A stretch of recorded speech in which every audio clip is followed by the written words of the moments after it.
하나님의 은혜가 여러분들 가운데 함께 하시기를 주님의 이름으로 축원합니다.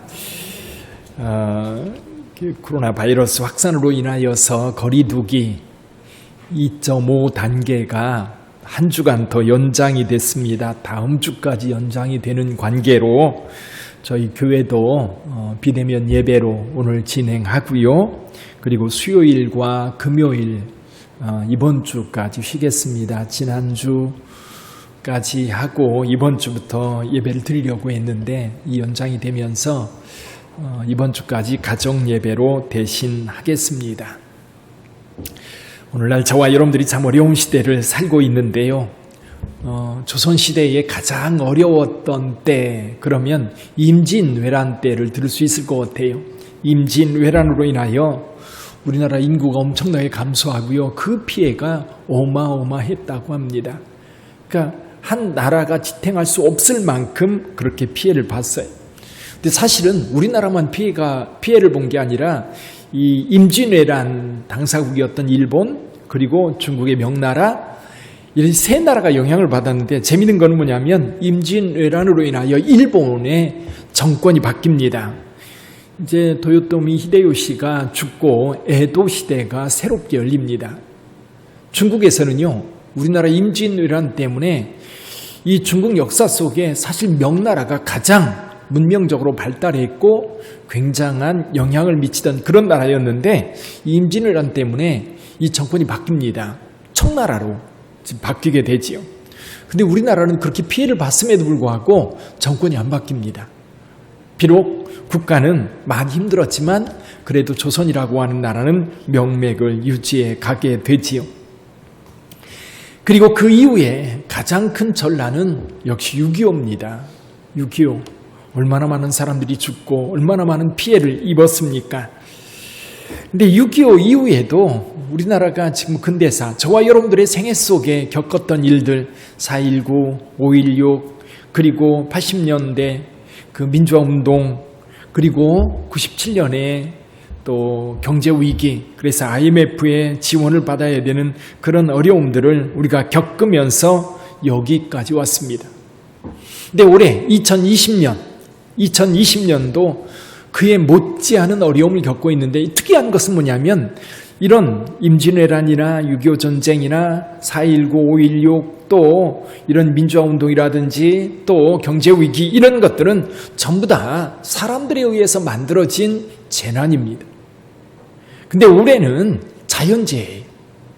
자연재해가 지금 굉장히 강력하게 우리나라를 덮치고 있습니다. 우한발 코로나 바이러스 우리 일상을 완전히 뒤집어 놓았지요. 그래서 경제가 마비되고 언택트 시대가 열렸습니다. 그게 비대면 시대인 거지요.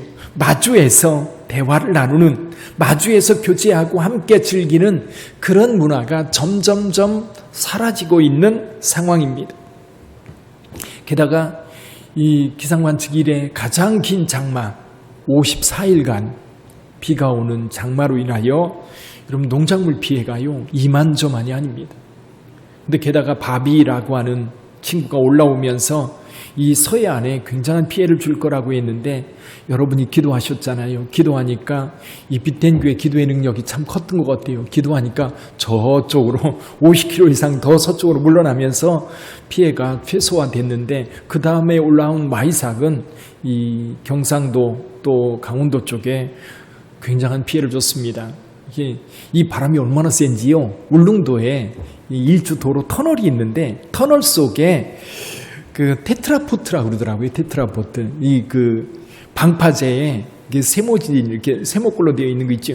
이게 하나의 무게가 55톤이라고 합니다. 이게요, 터널 속에 들어와서 터널을 딱 막고 있는 거예요. 파도가 얼마나 셌던지. 그런 그 마이삭이 이제 지난 목요일에 올라왔는데 내일 또 이 하이선이라고 하는 태풍이 올라오는데 이 점점 더 센 거, 바비보다 이 마이삭보다 하이난이 더 센데 처음 예보는 우리나라 이 내륙을 관통해서 북쪽까지 남에서 북으로 휩쓸어 올라갈 거라고 예측을 했는데 이 북쪽에서요 이 기압이 확장되면서 이게 좀 방향을 좀 틀어서 내륙으로 상륙하지는 않고 동해안을 따라서 올라갈 거라고 어제 오늘 관측이 새롭게 나왔습니다. 어쨌거나 일본 같은 경우는요, 아예 섬에 있던 사람들은 다육지로 나왔답니다. 그리고 집이 좀 불안한 사람들은 전부 다 호텔로 이 피신을 다 했다고 해요. 또 우리나라 내일쯤 우리나라에 올 거로 보는데, 이런 재난들이 계속되면서 얼마나 큰 피해를 입고 있는지, 여러분 조선시대 같으면 이런 정도면요 왕이 석고대죄합니다. 왕이 여러분 마당에 나와가지고요 며칠 동안 금식하면서 석고대죄하는 것이 조선시대의 모습이었는데, 우리나라는 아직 그게 안 되는 것 같아요. 저는 이런 재난이 있을 때 이런 생각을 해봅니다. 이건 분명히 경고다. 경고. 우리 그리스도인들은 이런 재난이 있고 어려움이 있을 때는 먼저 우리 자신을 돌아봅니다. 근데 이게 국가적 재난이 계속되면 여러분 국가도요 뭐가 잘못됐는지 사실은 이 정치하는 사람들 또는 통치자들은 돌아보아야 됩니다. 재난은 그냥 오지 않거든요. 이건 영적인 문제이기도 하고 그리고 그 시대 문제이기도 합니다. 지금 우선 태풍이나 이런 긴 장마 같은 경우 그 원인은 사람들이 이렇게 분석합니다. 기후 문제다. 기후 문제. 그래서 지구의 온난화 문제가 점점점 이 태풍들을 강하게 만든다는 거예요. 태풍과 비슷한 그 허리케인이 있죠. 미국의 동부 지역을 늘 강타하는 허리케인. 이것이요 해마다 강도를 더합니다. 횟수도 더합니다. 그러니까 우리나라에 오는 이 태풍도 만만치 않은 거예요. 세력이 점점 더 세지고 자주 올라오게 되는 거죠. 그래서 이게 온난화 문제 때문에 발생하는 재난인데, 온난화 문제뿐이겠는가? 바이러스도 마찬가지예요. 바이러스 같은 경우 이 바이러스는 이제 동물들이 이제 가지고 있는 이 바이러스들이 인간에게 옮겨지는 거예요. 이 바이러스를 가장 많이 품고 있는 동물이 박쥐라고 합니다. 근데 이 박쥐는요, 이 바이러스를 많이 품고 있음에도 불구하고 살아갈 수 있는 이유 중에 한 가지가 뭐냐면, 이 박쥐는요, 비행을 할 때에 체온이 40도 이상 오른다고 그래요. 그러다 보니까 이 바이러스가 그 몸을 이렇게 해치지 못하는 거예요. 그래서 박쥐들은 이렇게 다닥다닥 붙어서 생활을 하다 보니까 이 바이러스 감염이 쉬운데 그 바이러스가 이 박쥐를 죽이지는 못하는 거죠.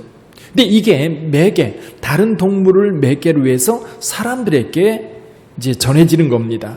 예를 들면 사스 같은 경우는 사양 고양이를 통해서 인간에게 옮겨졌고요. 메르스 같은 경우는 박쥐를 통해 낙타를 통해서 이제 사람들에게 옮겨졌던 겁니다. 1976년에 있었던 에볼라 출혈열, 에볼라 바이러스는 여러분 박쥐나 설치류에 있던 이 에볼라 바이러스가 인간에게 감염이 되었던 거고요. 80년대는 아프리카 원숭이에게 있던 인간 면역 결핍 바이러스, 에이즈라고 그러죠. 에이즈가 전 세계에 퍼졌습니다. 2009년에는 야생 진드기를 통해서 중증 열성 혈소판 감소증이라고 하는, 증후군이라고 하는 이런 바이러스들이 인간에게 옮겨졌습니다. 그래서 왜 이렇게 최근에 이렇게 바이러스가 계속해서 인간에게 감염이 되면서 인간을 괴롭힐까? 이 문제도 역시 자연재해로 발생하게 되는데, 이것은 인간의 삶이 확장되면서 자연이 파괴되면서 자연 속에 있던 이 동물들, 바이러스들, 이런 것들이 계속 인간에게 접촉이 되는 거예요. 전에는 숲속에 이렇게 숨어있던 것들이 자꾸 이제 드러나면서 이렇게 살 길을 찾아서 인간에게 자꾸만 덤벼드는 겁니다. 게다가 교통이 발달하면서 이 전염병이 한번 확산되면 한 지역으로 끝나는 게 아니라 전 세계로 번지는 것. 그래서 지역의 문제가 아니라 이거는 완전 지구촌 문제다. 태풍의 문제도, 장마의 문제도, 바이러스 문제도 마찬가지라는 거죠. 물론 우리나라가 올해 이런 재난을 많이 겪고 있는데, 그 재난의 원인을 사람들은 기후변화에 있다. 그럼 기후변화를 위해서 우리가 뭐를 해야 되느냐? 근데 저와 여러분들은요, 영적으로 이 문제를 단순히 자연재해로만 볼 거냐라는 거지. 국가적으로도 재난을 당하고 있기 때문에 국가적으로도 우리가 무엇을 어떻게 해야 되는지 사실은 정치하는 사람들, 고위 관료들은 고민해야 됩니다. 이걸 정치적으로 이용할 게 아니라 뭔가 우리가 새롭게 미래를 만들어가는 일뿐만 아니라 잘못된 부분에 대해서 돌이켜 회개하고 공동체가 새로운 방향으로 살아갈 수 있도록 살펴야 하는 것이 지도자들이 해야 될 일이죠. 국가적으로 큰 위기요 재난이라고 볼 수 있습니다. 근데 문제는 뭐냐면 이 국가적 재난이 이 교회로 완전히 불똥이 튀어서 오늘날 교회가 심각한 피해를 입고 있어요. 물론 교회를 통해서 감염되는 사례가 없으면, 아예 없으면 말을 못하겠지만 교회를 통해서 감염되는 사례가 발생하고 있기 때문에 이제 정부나 또는 언론은 계속해서 교회에 초점을 맞춰요. 근데 재밌는 게 뭐냐면요, 주변에 교회 말고도 감염원이 굉장히 많이 발생하잖아요. 예를 들면 쿠팡에서 이제 바이러스가 확산돼서 오늘 또 보니까 쿠팡에서 또 한 곳에서 이제 확진자가 나왔어요. 근데 전 국민들이요, 쿠팡 혐오하지 않습니다. 욕하지 않아요. 또 요즘에 무슨 방문 판매, 건강 식품 판매, 또 요즘에 보니까 그 경매 방법 이런 거 강의한다고 해서 모였다가 확산되는데, 그런 사람들에 대해서 여러분 혐오하지 않습니다. 근데 유독 교회를 향해서는 온 나라가 혐오를 넘어서서 완전히 적폐 집단으로 몰아가고 있는 그런 모습을 보게 됩니다. 물론 정치하는 분들은 자기들이 하고 싶은 것을 해야 되니까 이렇게 이제 위기를 당하면 누군가에게 이것을 이렇게 이제 쏟아 부어서 사람들의 분노와 사람들의 원한을 한쪽으로 몰아가야 돼요. 예를 들면 이 네로가 로마에 불을 질러 그 원성이 자자할 때에 기독교인들이라고 이렇게 뒤집어 씌웠던 것처럼 어느 시대나 여러분 이건 사회의 위기를 만나면 그 위기를 이렇게 돌파하기 위해서 누군가 희생양이 필요하거든요. 오늘날 불행하게도 교회가 이런 좀 대상이 된 것 같은 느낌이어서 좀 마음이 상하고 또 힘든 그런 시기를 보내고 있습니다. 요즘에 서점에 베스트셀러로 등극한 책이 하나 있어요. 그 책이 뭐냐면 제목이 이런 겁니다. 한 번도 경험해보지 못한 나라. 그래서 소위 말해서 조국 흑서라고 말합니다. 이게 조국 백서.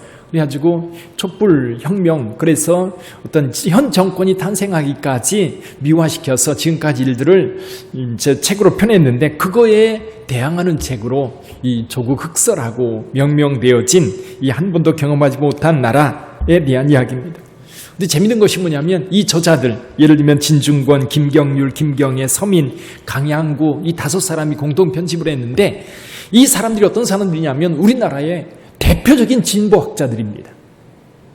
거기에 조국도 들어있었고요. 대표적으로 이 보수적인 사람들의 이 한쪽 극단에 있는 진보 중에 진보주의자들이에요. 근데 지금 현 정권이 진보주의자들이 이제 정권을 잡고 있는데 그들에 대해서 신랄하게 비판을 하고 있는 거예요. 그래서 비판하는 내용을 여러 가지 이렇게 볼 수 있는데요. 그 중에 한 가지 재밌는 게 있어요. 그게 뭐냐면 왜 이 사람들이 현 정권의 진보주의자들과 대적하게 됐느냐. 물론 경제 또는 사회 여러 가지 면들을 이야기하고 있는데 그 중에 한 가지가 이런 거였어요.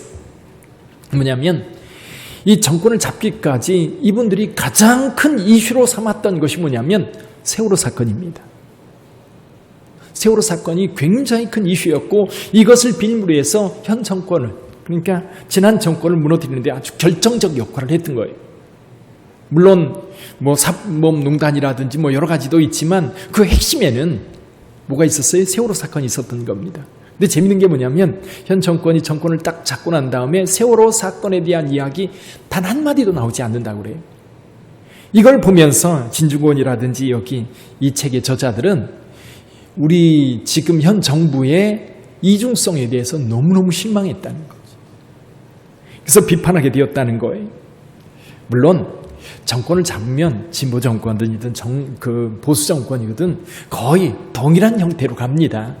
그래서 우리 그리스도인들은 이 정치를 잘하느냐 못하느냐에 대한 관심도 필요하고요. 또 비판도 필요하겠지만 더 중요한 게 뭐냐면 우리가 하나님 앞에 어떻게 서느냐라는 거예요.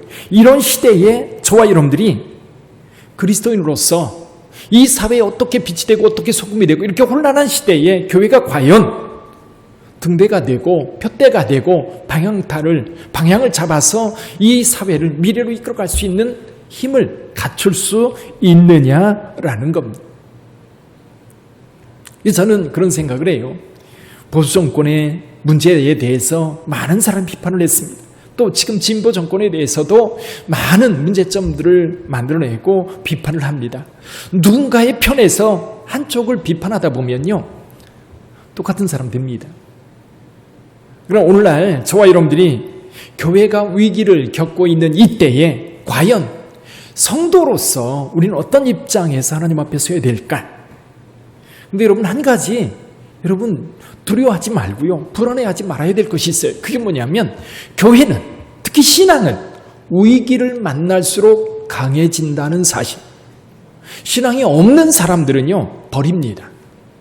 기독교 역사 속에서요, 신앙이 없는 사람들은 어떤 위기를 당하거나 어려움을 당하면 신앙을 버려요.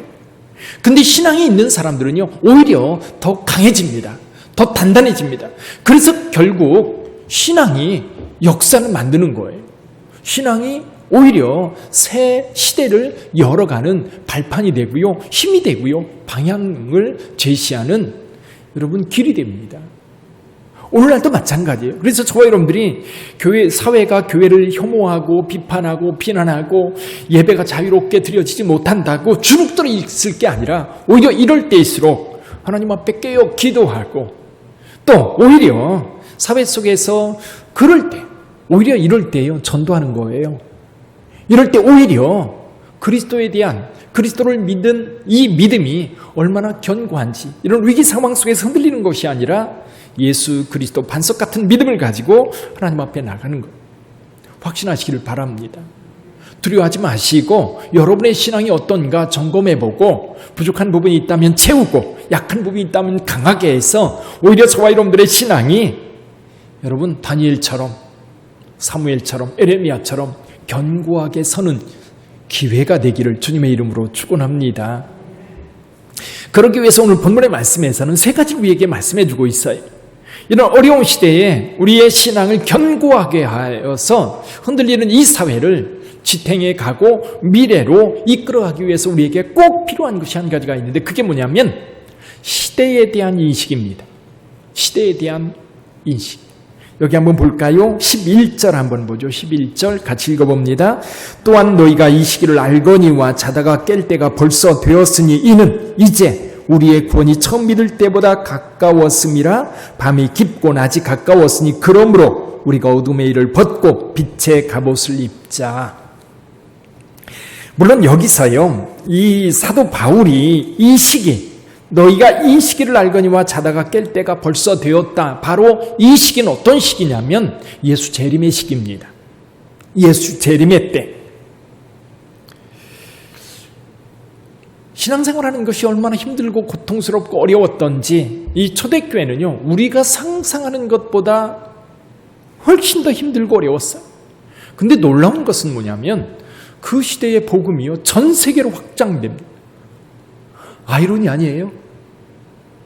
예수 믿는다는 것 때문에 죽이고 또 협박하고 온갖 손해를, 그리고 온갖 피해를 줌에도 불구하고 오히려 기독교 신앙은 더 확산되어 갔어요.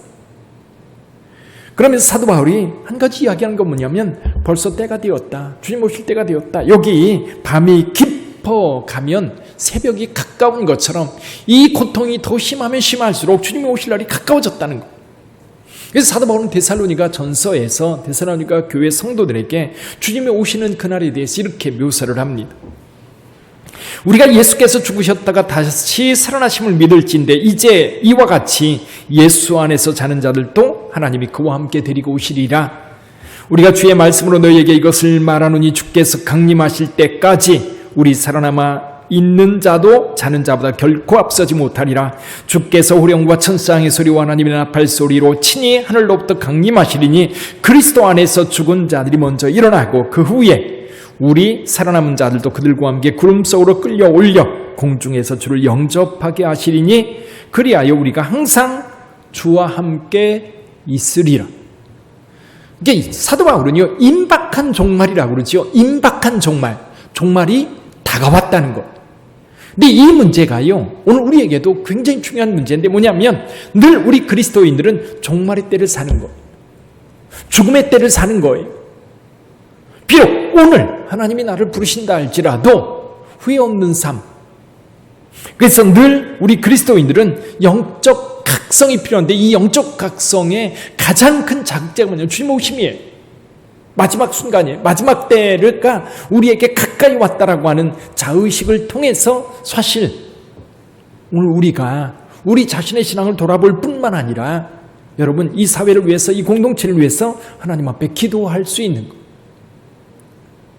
이런 소돔과 고모라의 멸망을 앞에 놓고 아브라함이 간절히 하나님 앞에 구하였던 것처럼 예루살렘의 멸망을 앞두고 예레미야가 끊임없이 이스라엘 백성들에게 회개를 외쳤던 것처럼 오늘 우리 시대에 종말의 때가 다가왔다면 이 때에 대한 인식이 우리로 하여금 행동하게 만들고요. 이 때에 대한 간절함이 저와 여러분들의 행동 양식을 바꾸는 것.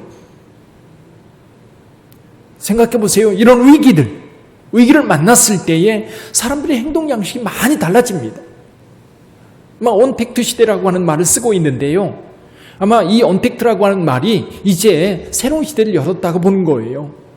앞으로 바이러스가 계속해서 출현될 텐데 계속해서 출현된다면 과연 이전처럼 모여서 파티하고 모여서 여행하고 모여서 즐길 수 있는 그런 모습들을 찾아보기가 쉽지 않을 거라고 하는 거예요. 그런 시대로 갈 거라고 보는 거예요. 그럼 이럴 때에 우리가 어떻게 할 거냐라는 거예요.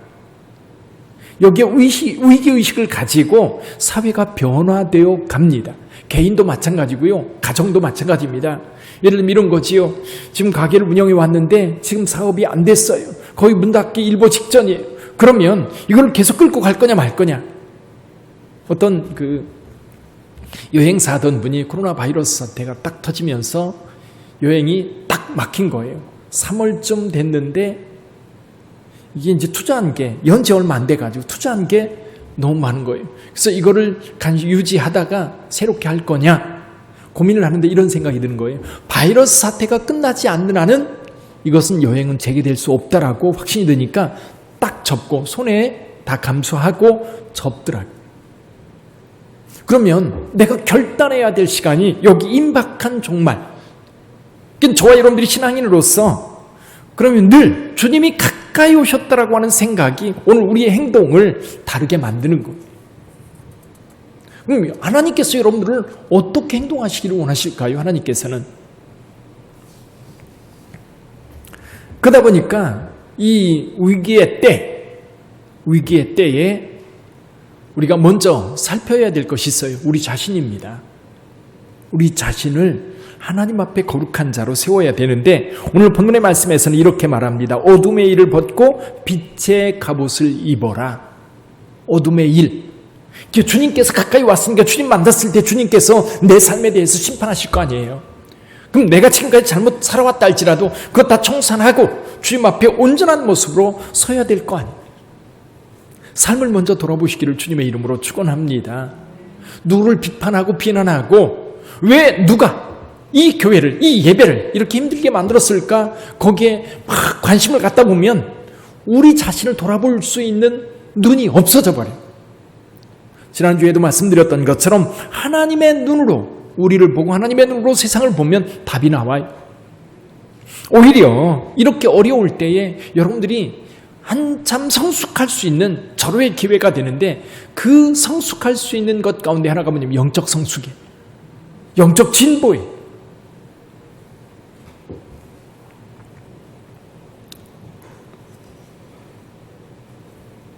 요즘 제가 지난주에 두 교회의 이야기를 들었어요. 한 교회는 지난 주일날 이렇게 이제 우리처럼 예배를 드리고 있었나 봅니다.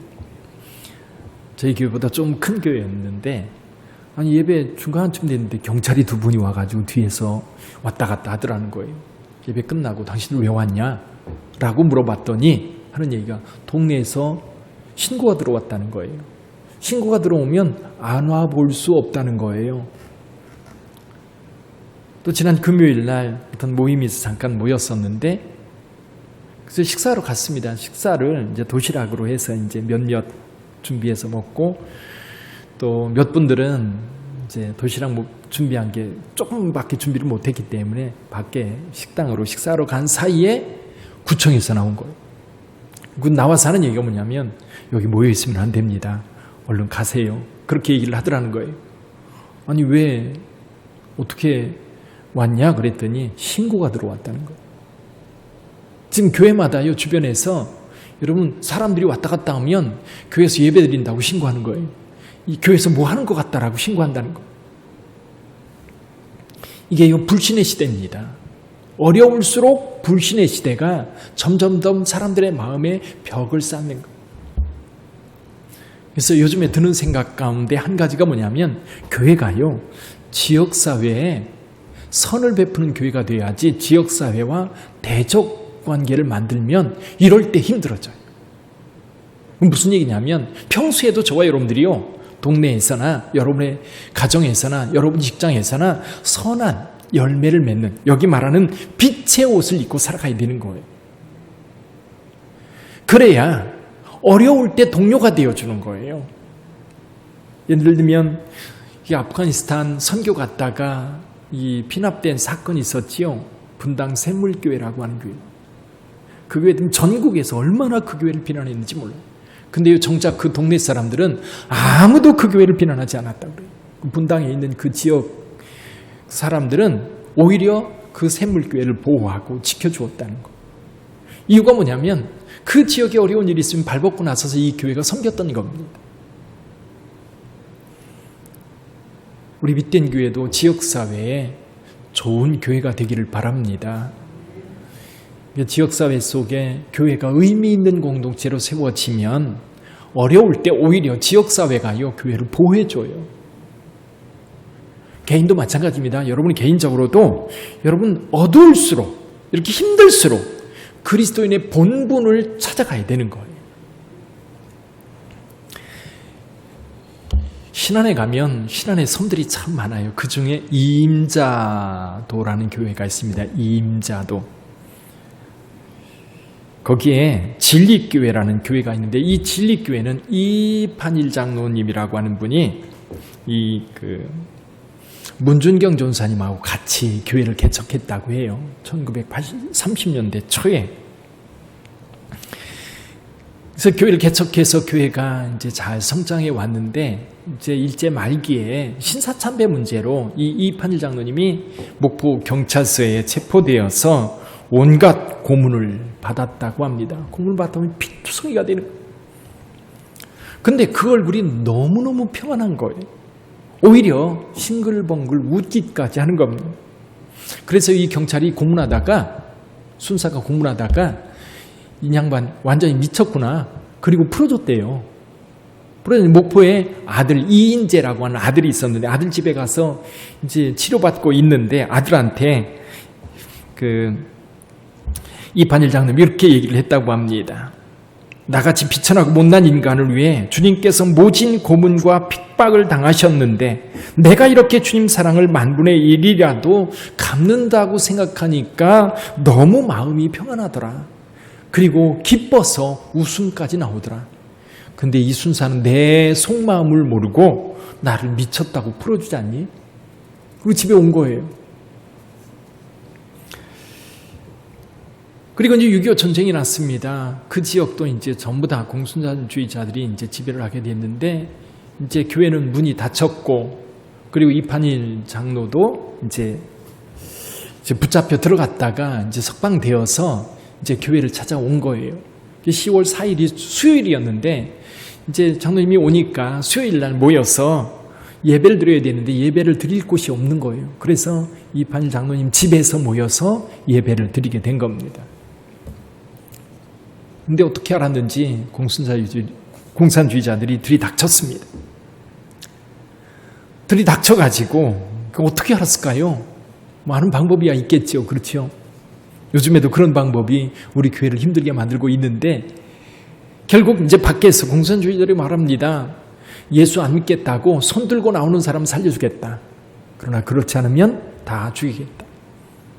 근데 아무도 손 들고 나가지 않았어요.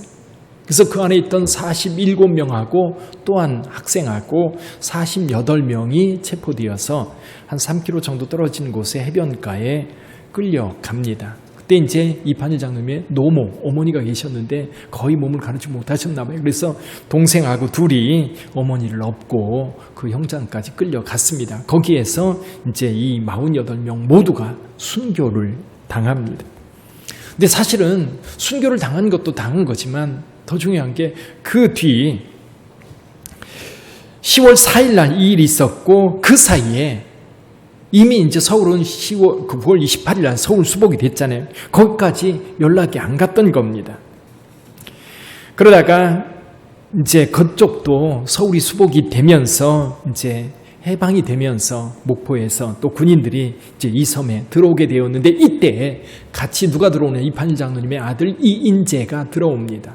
들어와서 그때의 공산주의자들과 함께 날뛰었던 사람들에 대한 이 전권을 이인재라고 하는 사람에게 준 거예요.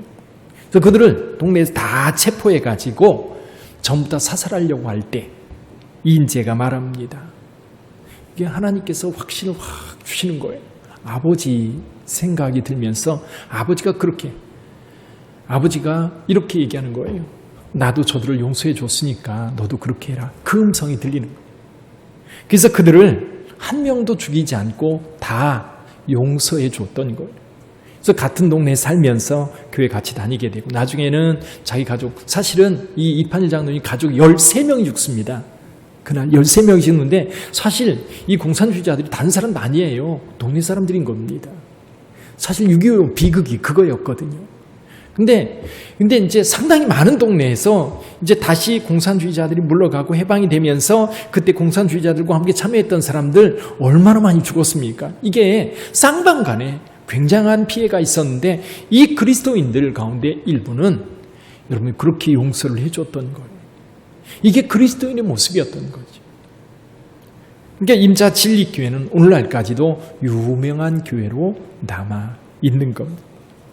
그래서 이웃을 향한 사랑, 세 번째가 뭐냐면 개인적으로는 의의 옷을 입고 가지만 세 번째는 이웃을 향한 사랑. 오늘 말씀합니다. 피차 사랑의 빛 외에는 아무에게도 아무 빛도 지지 말라. 남을 사랑하는 자는 율법을 다 이루었느니라. 남다른 사랑이에요. 사실 감염병 확산이라고 하는 부분은 여러분 교회가 아무리 현 정권에 대해서 잘한다 잘못한다 비판을 할지라도 이 부분은 우리가 지켜줘야 될 문제인 거예요. 나 때문에 누군가 피해를 보고 나 때문에 누군가 고난을 겪는다면 그건 옳지 않아요. 그래서 우리 그리스도인들은 이럴 때일수록 오히려 이웃사랑에 대해서 진실해야 되고요. 누군가에게 화풀이하고 분풀이하는 게 아니라 사랑으로 감싸 안아주고 섬길 수 있는, 이게 이렇게 어려울 때일수록 세상이 교회를 비난할 때일수록 오히려 교회가 진정으로 사랑이 뭔지, 신앙이라고 하는 게 신앙의 본질이 뭔지를 보여줄 수 있어야 돼요. 근데 안타까운 게 뭐냐면 좀 힘들다고 신앙을 포기해요. 좀 힘들다고 하나님을 버려요. 이게 얼마나 안타까운 일인지 모르겠어요. 오히려 고난이 있을수록, 오히려 역경이 있을수록 오히려 우리의 신앙은 더 단단해지고 견고해지고 오히려 세상을 이기고 뿐만 아니라 세상 모든 사람들에게 오히려 사랑으로 감싸 안아서 우리 주 예수 그리스도의 사랑이 어떤 것인지 보여줄 수 있는 오히려 서로의 기회가 된다는 것. 여러분 그 은혜를 잊지 마시기를 주님의 이름으로 축원합니다. 어려울수록 여러분 더 많이 기도하세요. 어려울수록 더 많이 하나님의 말씀을 보세요. 어려울수록 기회가 되는 대로 사랑을 베푸세요. 하나님께서 저와 여러분들을 통해서 하나님의 큰 일을 이룰 줄 믿습니다. 지금은 좀 힘들지 모르지만요, 시간이 지나면 또 거짓된 것은 다 밝혀져요. 다 드러나요. 그럴 때 우리가 지금 어떻게 행동했느냐라고 하는 것도 마찬가지입니다. 정리한다면 여러분, 언제나 우리는 마지막 때를 산다고 하는 생각을 가지고 우리의 행동 양식을 정해야 됩니다. 그 중에 하나는 내 자신을 하나님 앞에 거룩한 자로 세우고, 또 한 가지는 이웃을 내 몸처럼 사랑함으로 율법을 완성시키는 우리 빛된 성도들 다 되시기를 주님의 이름으로 축원합니다. 기도하겠습니다.